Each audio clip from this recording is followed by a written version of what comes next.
Praise the Lord. கர்த்தரும் இரட்சகருமாகிய இயேசு கிறிஸ்துவின் இனிய நாமத்தினாலே உங்கள் அனைவருக்கும் என் அன்பின் வாழ்த்துக்கள். இந்த நல்ல நாளை காண செய்த தேவனுக்கு ஸ்தோத்திரம் உண்டாவதாக.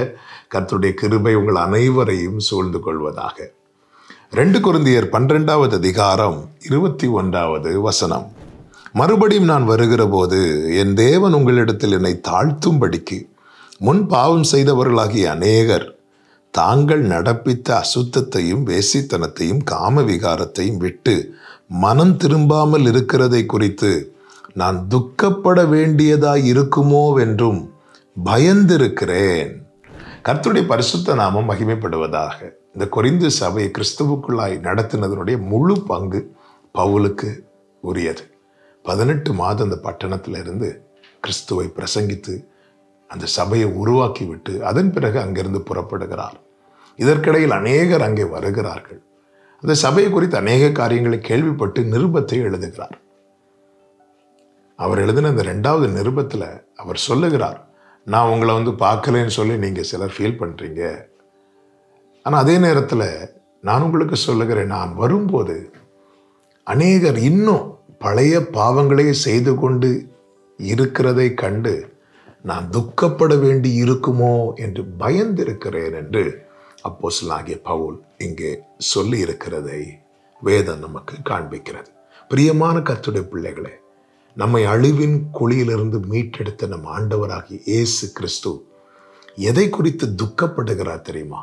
முன்னே நாம் செய்த பாவங்களை மறுபடியும் நாம் செய்கிற ஒரு நிலை இருக்கிறதல்லவா, இது அவருக்கு மிகுந்த துக்கத்தையும் வேதனையும் உண்டாக்குகிறது.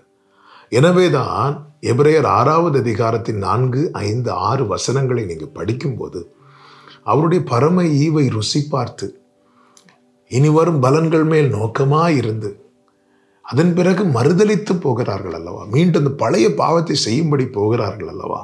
அப்படி செல்லுகிறவர்கள் அவரை அவமானப்படுத்தி அவரை மறுபடியும் சிலுவையில் அறைகிறவர்களாய் காணப்படுகிறார்கள் என்று எபிரேயர் 6:6 சொல்லப்பட்டிருக்கிறதை வேதம் நமக்கு காண்பிக்கிறது, எச்சரிக்கிறது. நாம் இரத்தத்தால் மீட்கப்பட்டவர்கள், கழுவப்பட்டவர்கள், தேவ ராஜ்யத்துக்கு புறம்பாய் இருந்தவர்களாகிய நம்மை அவருடைய இரத்தத்தினாலும் அவருடைய நாமத்தினாலும் அவருடைய வசனத்தினாலும் நம்மை கழுவி நீதிமான்களாய் பரிசுத்தவான்களாய் மாற்றியிருக்கிறார்.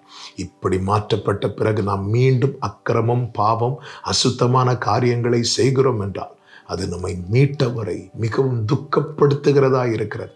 எனவேதான் கடைசி நாட்களிலே மனம் திரும்புதலின் செய்தி யாருக்கு சொல்லப்பட்டிருக்கிறது தெரியுமா? சபைகளுக்கு, ரட்சிக்கப்பட்டவர்களுக்கு. அதுதான் நான் ஒன்ஸ் ரட்சிக்கப்பட்டாச்சுல இல்லை, எனில் இன்னும் பாவக்கிரியை இருக்குமானால் நான் மனம் திரும்ப வேண்டியது அவசியமாக இருக்கிறது. நம்மில் பாவம் இல்லை என்போமானால் நம்மை நாமே வஞ்சிக்கிறவர்களாக இருக்கிறோம். நாம் நிதானிக்கணும். அசுத்தமானவைகளை இன்னும் நாம் நடப்பிக்கிறோமா? அசுத்தமானவைகளை நடப்பிக்கிறத கிரியை நம்முடைய அவயவங்களில் இருக்கிறதா? அப்படி இருக்கும் என்றால் மனம் திரும்புதல் அவசியமாக இருக்கிறது. நாம் மனம் திரும்பினால் எப்படி அந்த இளையகுமாரன் மனம் திரும்பி வரும்போது தகப்பன் சந்தோஷப்பட்டான், அப்படி ஒரு சந்தோஷம் தேவனுக்கு உண்டாகும். இல்லை, நாங்கள்லாம் ரட்சிக்கப்பட்டாச்சு, நாங்கள் ஞானஸ்நானம் எடுத்தாச்சு, நாங்கள் அபிஷேகம் பெற்றாச்சு, அதனால் எப்படி வாழ்ந்தாலும் பரலோகம் என்று சொல்லி கால் போன போக்கிலும் மனம் போன போக்கிலும் நடந்து ஆமென் பழைய அசுத்த கிரியைகளை நடப்பிக்கிறவர்களாக இருப்போம் என்றால் ஆமென் நாம் தேவனை துக்கப்படுத்துகிறவர்களாக இருப்போம் என்பதிலே சந்தேகமில்லை. தேவனை துக்கப்படுத்தாதிருப்போம், கர்த்தரிடத்தில் திரும்புவோம், கர்த்தர் நம்மை மாற்றுவாராக. ஜெபிக்கலாமா? எங்கள் நல்ல தகப்பனை, இரக்கமுள்ள தேவனே, நீர் வரும்போது உம்மை பிரியப்படுத்துகிறவர்களாய் காணப்பட வேண்டுமே தவிர உம்மை துக்கப்படுத்துகிறவர்களாய் காணப்படாதபடிக்கு எங்களுக்குள்ளே ஒரு மாற்றத்தை, உணர்வையும் தாரும். இயேசுவின் நாமத்தில் பிதாவே, ஆமென்.